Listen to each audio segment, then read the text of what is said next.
Let's have a look at how to set up your MIDI controller with Ableton Live. There are many different types of MIDI controller. Some have pads, faders and knobs, and some are simply traditional musical keyboards. MIDI controllers do not generate their own sound. They send MIDI data to control software instruments inside a DAW. These allow you to play and record in MIDI information. Most modern MIDI controllers are plug and play, so you'll usually be able to plug in your controller via USB and it should work with Ableton right away. If not, all we need to do is head over to Preferences. So on a Mac, go to Live and Settings, or on Windows, go to Options and Preferences. Go to the Link, Tempo and MIDI tab, and down here under Inputs, you should be able to see your MIDI controller once it's plugged in. I'll just plug mine in now. So most of the time this will work right away, but if it doesn't, just make sure that this track box is ticked.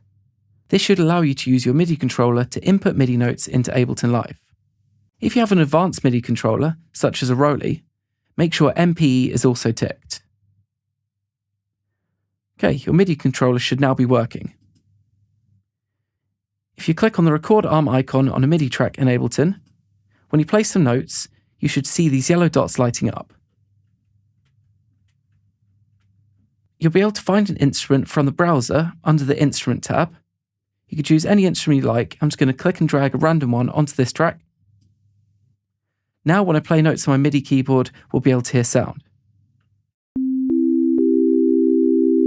So it's as simple as that. If you are still having problems using your controller, here are a few troubleshooting tips. Ensure there is a software instrument loaded onto the MIDI track. And also make sure the correct track is selected and record armed. And finally, make sure this monitor is set to auto mode. Okay, so that's all you have to do to set up a MIDI controller in Ableton Live. Thanks for watching.